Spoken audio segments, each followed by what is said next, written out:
poco superprofundo de Kola, também chamado de Poco do Inferno, e uma das maiores conquistas científicas da era soviética. Esse projeto surgiu durante a Guerra Fria, quando Estados Unidos e a União Soviética disputavam não apenas a corrida espacial, mas também a exploração das profundezas da Terra. Enquanto os americanos buscavam alcançar a Lua, os soviéticos queriam desvendar os segredos escondidos nas camadas mais internas do planeta. A ideia era simples: perfurar o mais fundo possível para coletar amostras de rochas e confirmar, ou refutar, teorias sobre a composição do interior terrestre. Os Estados Unidos iniciaram essa empreitada em 1958 com o Projeto Moole, que visava atravessar a crosta oceânica até atingir o manto. A escolha do local, próximo à ilha Guadalupe, no México, não foi por acaso. Ali, a crosta e mais fina. No entanto, o projeto enfrentou dificuldades técnicas e financeiras. Após perfurar apenas 183 metros no fundo do Oceano Pacífico, o custo já ultrapassava o equivalente a 40 milhões de dólares atuais, levando ao seu cancelamento. Ainda assim, serviu como base para futuras iniciativas de perfuração. Enquanto isso, em 1970, a União Soviética deu início ao seu próprio projeto na Península de Kola, no extremo noroeste da Rússia, perto da fronteira com a Noruega. O objetivo era ambicioso: alcançar profundidades nunca antes atingidas. Diferente do projeto americano, que se concentrou em um único furo, os soviéticos optaram por uma abordagem mais complexa. Foco superprofundo de Kola, oficialmente chamado de SG-3, consistia em vários furos ramificados a partir de um ponto central, todos com 23 centímetros de diâmetro. O primeiro furo começou em 1970 e em 1983. O segundo já havia ultrapassado os 12 mil metros. O terceiro furo, iniciado em 1989, alcançou 12.262 metros, estabelecendo um recorde mundial. Outros dois furos também foram perfurados, mas não atingiram profundidades tão impressionantes. O trabalho não foi fácil. As máquinas usadas inicialmente, como a plataforma Uralmach 4i, eram adaptadas de equipamentos de perfuração de petróleo, mas precisaram ser modificadas para suportar as condições extremas das grandes profundidades. Um dos maiores desafios era garantir a precisão das medições. As amostras de rocha trazidas à superfície sofriam deformações devido à diferença de pressão, o que exigiu o desenvolvimento de instrumentos capazes de realizar medições diretamente no fundo do poço. Em 1974, uma versão atualizada da plataforma, a Uralmach 15.000, foi introduzida para tentar alcançar a meta final de 15 mil metros. O Poco de Kola não apenas superou recordes, mas também trouxe descobertas surpreendentes. Em 1983, quando ultrapassou os 12 mil metros, tornou-se o buraco artificial mais profundo do mundo, ultrapassando até mesmo a profundidade da Fossa das Marianas, o ponto mais fundo dos oceanos. As rochas encontradas ali tinham cerca de 2,7 bilhões de anos, oferecendo informações valiosas sobre a história geológica da Terra. Apesar de não ter atingido a meta inicial de 15 mil metros, o projeto soviético foi muito mais bem sucedido que o americano. Enquanto o Moole mal saiu do papel, o Poco de Kola forneceu dados geológicos e geofísicos fundamentais. Além disso, gerou lendas curiosas. Alguns diziam que, em determinadas profundidades, eram ouvidos sons estranhos, como se o Poco fosse uma porta para o inferno. Hoje, o Poco superprofundo de Kola permanece como marco na exploração científica. Mesmo com o fim do projeto na década de 1990, suas contribuições continuam sendo estudadas, ajudando a entender melhor a estrutura do nosso planeta. O Poco superprofundo de Kola, conhecido como SG-3, atingiu a marca de 11.340 metros abaixo do nível do mar. Quando ultrapassou os 2.000 metros, os trabalhos foram temporariamente interrompidos por cerca de um ano para celebrar o feito, ocasião em que especialistas de diversas áreas visitaram o local. Em 1984, uma falha técnica obrigou a equipe a interromper a perfuração. Após alcançar pouco mais de 2.000 metros, a quarta secal da broca se soltou e ficou presa no interior do Poco. A operação foi retomada posteriormente, desta vez a partir dos 7.000 metros. Outro incidente ocorreu em junho de 1990, quando o terceiro Poco atingiu 12.262 metros de profundidade. Diferente de outros projetos de perfuração, o objetivo do Poco de Kola nunca foi exploratório ou comercial, como a mineração ou a extração de petróleo. Seu propósito era estritamente científico: investigar a estrutura da litosfera terrestre, compreender melhor a atividade sísmica e, quem sabe, desvendar mistérios que alguns associavam até mesmo a lendas sobre portas do inferno. Mas, afinal, o SG-3 e o Poco mais profundo do mundo em termos de verticalidade, sim. O SG-3 manteve o recorde de profundidade entre 1989 e 2008. quando foi superado em extensão total, mas não em profundidade, por um pouco de perfuracal direcional no campo petrolífero de Al-Shain, no Catar. Esse poco, denominado BD-04A, alcançou 12.289 metros de comprimento, com uma secal horizontal de 10.902 metros. Ainda assim, o poco de cola permanece como mais profundo em linha reta já perfurado pela humanidade. Mas por que investir tanto esforço em cavar tal fundo? Na época, o projeto foi amplamente divulgado como um símbolo do avanço científico soviético. Segundo o Dr. Ulrich Harms, diretor do Consórcio Alemão de Sondagens Científicas da Terra no Centro Alemão de Pesquisa em Geociências, poucos superprofundos eram essenciais para responder a questões fundamentais sobre o planeta. Na década de 1970, geólogos e geofísicos tinham pouquíssimas evidências diretas do que ocorria nas camadas mais profundas da crosta terrestre. As escaracóis permitiram obter dados concretos, substituindo especulações por observações reais e transformando a compreensão da geologia subjacente. Até hoje, os resultados obtidos em cola continuam sendo analisados e reinterpretados.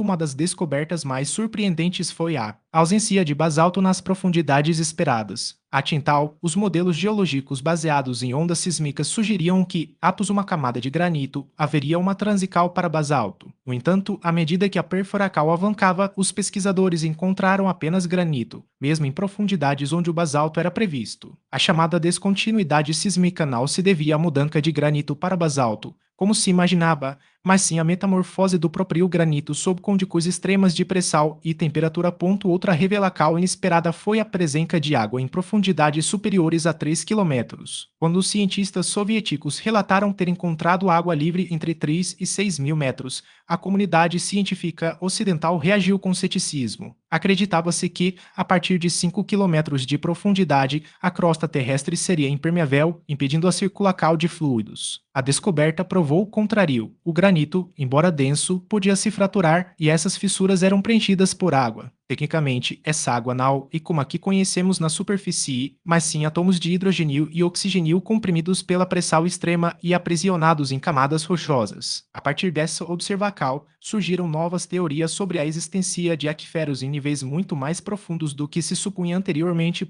Além da água, os pesquisadores se depararam com grandes quantidades de hidrogênio. As amostras coletadas indicavam que o gás estava presente, em concentrações tão altas que os cientistas chegaram a descrever o ambiente como fervendo com hidrogênio. Mas as surpresas não pararam por aí. A cerca de 6 km de profundidade, foram encontrados fósseis microscópicos de plâncton com idade estimada em mais de 2 bilhões de anos. Esses microfósseis, representando cerca de 24 espécies antigas, estavam preservados em compostos orgânicos que resistiram às condições extremas de pressão e temperatura. A descoberta levantou questões intrigantes sobre a possibilidade de formas de vida sobreviverem em ambientes tão hostis. Embora na época a ideia parecesse improvável, pesquisas posteriores confirmaram a existência de vida microbiana em profundidades semelhantes, inclusive na crosta oceânica, onde organismos macroscópicos já foram encontrados a mais de 1 quilômetro abaixo do fundo do mar. Os trabalhos de perfuração no poco de cola se estenderam por quase 2 décadas. Iniciados em 24 de maio de 1970, os esforços concentraram-se em períodos específicos: 1970, 1983, 1984 e de 1985 a 1992. No entanto, em 1992, as operações foram interrompidas quando apenas um terço da distância estimada até o manto terrestre havia sido percorrida. Dois fatores principais levaram ao fim do projeto. O primeiro foi a temperatura. Aos 12.262 metros, os sensores registraram 180 graus C, o dobro do esperado. O calor extremo comprometeu o funcionamento da broca e de outros equipamentos, tornando a perfuração inviável. O objetivo inicial era alcançar 15 mil metros até 1993, mas as condições adversas impediram o avanço. O segundo fator foi financeiro. Com o colapso da União Soviética em 1991, o financiamento do projeto foi drasticamente reduzido, inviabilizando a continuidade dos trabalhos. As instalações foram oficialmente fechadas em 1995 e o projeto foi encerrado em 2005. Ainda assim, os dados coletados ao longo dos anos continuam sendo estudados, oferecendo insights valiosos sobre a composição e o comportamento das camadas mais profundas do nosso planeta. Após o encerramento do projeto em 2005, os equipamentos utilizados na perfuracal e pesquisa foram descartados ou realocados. Parte dos instrumentos científicos foi transferida para uma subsidiaria estatal vinculada à Superdito, uma empresa de caráter humanitário. Lá, os equipamentos passaram por um processo de desmonte e reaproveitamento, sendo adaptados para analisar a secal exposta do POCO. Com o tempo, a equipe científica se dispersou e, em 2007, os últimos remanescentes foram absorvidos por uma empresa privada. No entanto, a Operacal Now se mostrou viável e, em 2008, a companhia foi liquidada, deixando para trás apenas fragmentos do que um dia fora um ambicioso empreendimento. O fim do poco superprofundo de cola também deu origem a uma série de lendas urbanas. Uma das mais conhecidas sugere que, durante a perfuracal, os cientistas teriam atravessado uma camada rochosa e encontrado uma caverna extremamente quente. Segundo a história, ao introduzirem um microfone no local, teriam captado sons semelhantes a gritos e uivos aterrorizantes, como se fossem vozes de almas atormentadas. Embora nunca tenha sido comprovada, a narrativa se espalhou e o Poco acabou ganhando o apelido de Porta do Inferno. Essas histórias, e claro, não passam de especulácios sem fundamento, mas demonstram como a curiosidade humana pode transformar um projeto científico em um fenômeno cultural. Outro mito que se entrelaça com a história do Poco e o da Terra Oca. Essa ideia, que propõe que o planeta seria completamente vazio ou abrigaria um vasto espaço interno habitável, tem raízes antigas. Uma das primeiras menções documentadas veio do escritor Athanasius Kircher, em 1665, com sua obra Mundos Subterrâneos, que descrevia um mundo invertido no interior da Terra. Embora a teoria fosse contestada desde o início, ela se mesclou a outras narrativas mitológicas, como o submundo grego, o Sheol judaico e o inferno cristal. Os gregos, por exemplo, acreditavam que o acesso ao Hades se dava por cavernas, como as de Tainaron, na Laconia. A teoria da Terra Oca ganhou força no final do século XVII, quando o astrônomo Edmond Halley sugeriu que o planeta poderia abrigar um mundo semelhante ao da superfície, com oceanos, continentes e civilizações subterrâneas. No entanto, em 1740, o matemático Pierre Bouguer refutou a hipótese, e em 1774, o cientista Charles Sutton demonstrou, por meio de cálculos gravitacionais, que a ideia era incompatível com as leis da física. Ainda assim, no século XIX, o escritor John Clebes Sims Jr. reviveu o conceito, propondo que a Terra teria uma camada oca com cerca de 1.300 km de espessura e aberturas polares de até 2.300 km de diâmetro. Essa teoria persistiu até o início do século XX, mas hoje é amplamente rejeitada pela ciência, que comprova, por meio de estudos geológicos e da física gravitacional, que o interior do planeta é sólido e denso, impossibilitando a existência de grandes cavidades habitáveis. Atualmente, o poco superprofundo de cola está abandonado, embora não esquecido. O local se resume a uma estrutura deteriorada, com uma túbula cal enferrujada e uma pesada tampa de metal soldada ao chão de concreto. Em 2008, devido ao estado de degradação, o governo russo chegou a anunciar planos para demolir o que restava da instalação, mas a ideia não foi adiante. A tampa, reforçada com parafusos e soldas, permanece no lugar, selando o acesso ao poco. Algumas superstições locais afirmam que o fechamento foi uma medida para evitar que algo, ou alguém, escapasse das profundezas, e há quem diga que o buraco foi preenchido com concreto para garantir que nada mais pudesse emergir. Apesar de não ser possível observar diretamente o interior do poco, o local se tornou um ponto de interesse turístico. Visitantes podem se aproximar da areia, mas a única coisa visível é a tampa metálica que cobre a abertura. Muitos curiosos chegam a Átila movidos por histórias e lendas, e alguns relatos afirmam que parte da estrutura original teria sido removida ou destruída ao longo dos anos. Ainda assim, o mistério em torno do poco persiste, alimentando a imaginação de quem busca entender os limites da exploração humana. O projeto soviético não foi o único a tentar desvendar os segredos das profundezas da Terra. Nos Estados Unidos, o projeto Moole, iniciado na década de 1960, buscava perfurar a crosta oceânica para alcançar o manto,